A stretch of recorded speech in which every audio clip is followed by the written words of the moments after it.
नमस्कार, SBT news में आपका स्वागत है। पेश है 12 अप्रैल मंगलवार दोपहर 3:15 बजे राजस्थान जोधपुर बीकानेर की बड़ी खबरें। एसीबी उदयपुर ने मंगलवार सुबह कार्यवाही करते हुए नेशनल हाईवे के एक्सीएन यज्ञदत्त विधवा को ठेकेदार से 13 लाख रुपए की रिश्वत के रूप में लेते हुए होटल पणिहारी के निकट रंगे हाथों गिरफ्तार किया। एसीबी ने उनके कब्जे से 13 लाख रुपए और पूर्व में ठेकेदार से लिया गया लैपटॉप भी बरामद किया। कार्यवाही उदयपुर एसीबी के डिप्टी हैरम जोशी सीआई हरीश चंद्र के नेतृत्व में की गई। मामले में एएन की भूमिका की भी जांच की जा रही है। एसीबी ने उदयपुर के विमल कुमार हाल project manager Beawar Gomti package की शिकायत पर कार्यवाही की। एक्सीएन विधवा ने काम में किसी तरह की रुकावट नहीं पैदा करने एवं बिल पास करने की एवज में रिश्वत मांगी थी। एक्सीएन विधवा पाली के पीडब्ल्यूडी ऑफिस परिसर में बने कार्यालय में बैठते थे।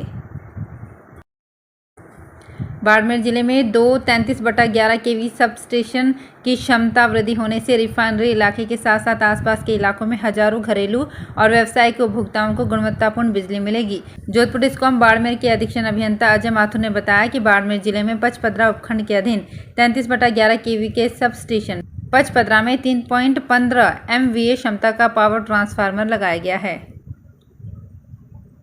डूंगरपुर के तीरंदाज भी अब नेशनल लेवल की तैयारी कर सकेंगे। तीरंदाजों को नए आधुनिक धनुष मिल गए हैं, जिससे वे सटीक निशाना लगाकर देश और प्रदेश के लिए कई मेडल जीत कर लाएंगे। डूंगरपुर में तीरंदाजी एकेडमी खुलने के बाद इस साल 15 तीरंदाजों को प्रवेश दिया गया है। आधुनिक धनुष की कमी हमेशा से ही रही है। डूंगरपुर विधायक गणेश घोगरा ने तीरंदाजों की इस परेशानी को समझते हुए उनके लिए नए धनुष और तीर खरीद कर दिए हैं। उन्होंने कहा कि खिलाड़ियों के लिए किसी भी तरह की कोई कमी नहीं रहने दी जाएगी।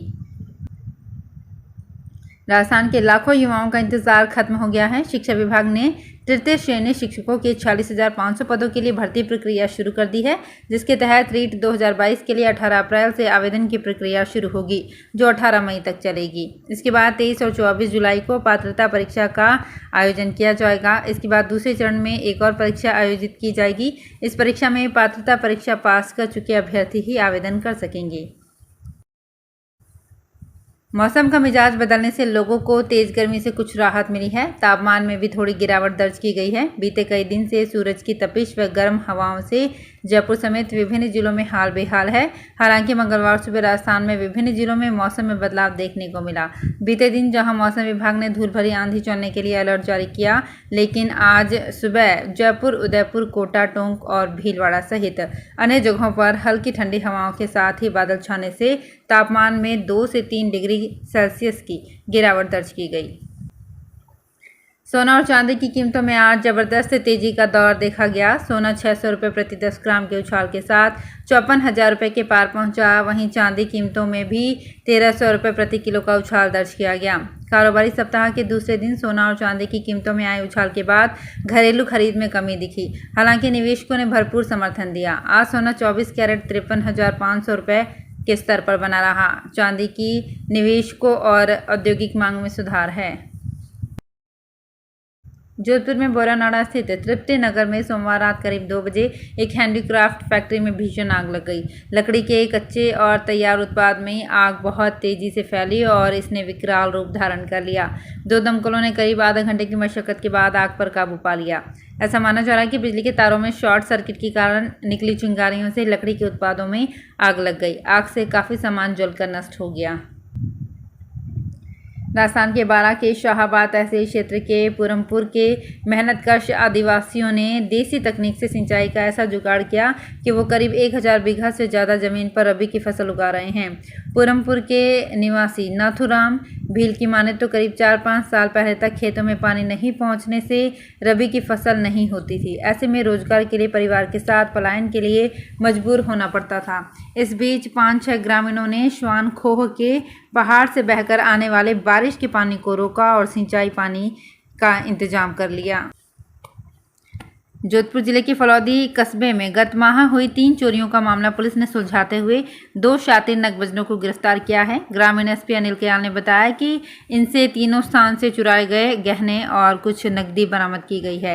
इन चोरों से अन्य चोरियों के बारे में भी पूछताछ की जा रही है।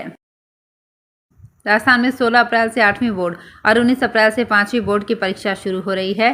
भीषण गर्मी के इस दौर में दोपहर 2 से शाम के 4:30 बजे तक परीक्षा कराने के शिक्षा विभाग के फैसले का विरोध शुरू हो गया है। परीक्षा का समय बदलकर सुबह की पारी में करने की मांग की जा रही है। दरअसल आमतौर पर 8वीं बोर्ड की परीक्षा 10वीं के साथ में मार्च और 5वीं बोर्ड की परीक्षा अप्रैल में ही सुबह की शिफ्ट में कराई जाती है। इस बार अप्रैल में ही जून जैसी गर्मी पड़ रही है, जिससे बच्चों को अधिक परेशानी होगी। जोधपुर में फगड़ा घुड़ला कमेटी सिटी पुलिस के तत्वाधान में सोमवार रात को फगड़ा घुड़ला मेला निकाला गया। कमेटी के अध्यक्ष भगवती लाल शर्मा ने बताया कि इस मेले के आखिरी छोर पर एक पुरुष महिला के वेश में चलने की परंपरा है।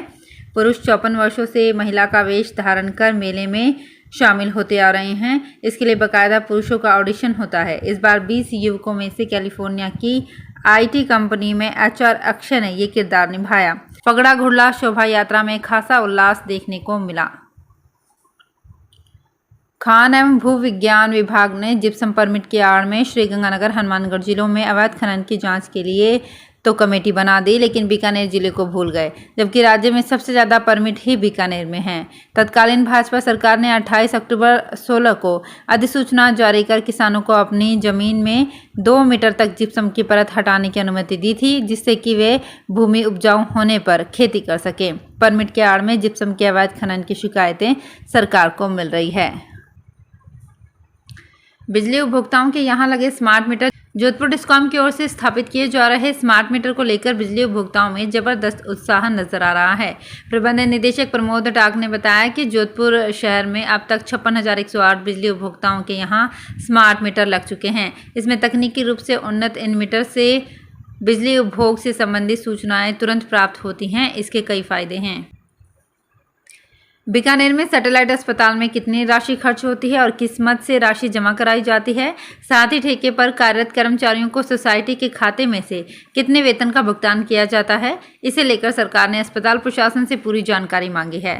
सरकार ने अपने बजट में मरीजों की सभी जांचों और इलाज की पर्ची आदि को 1 अप्रैल से निःशुल्क करने की घोषणा की थी। इससे अब अस्पताल की मेडिकल रिलीफ सोसाइटी की आय बंद हो गई है।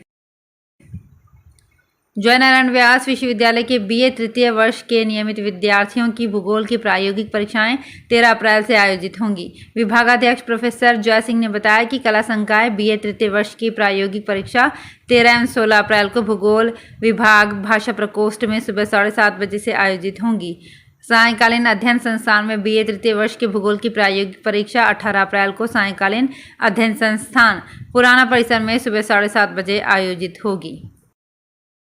तो फिलहाल इस बुलेटिन में इतना ही, फिर हाजिर होंगे कुछ और बड़ी खबरों के साथ। SBT न्यूज़ के और भी वीडियोस को देखने के लिए हमारे चैनल को सब्सक्राइब करें और नोटिफिकेशन पाने के लिए बेल आइकन को प्रेस करें।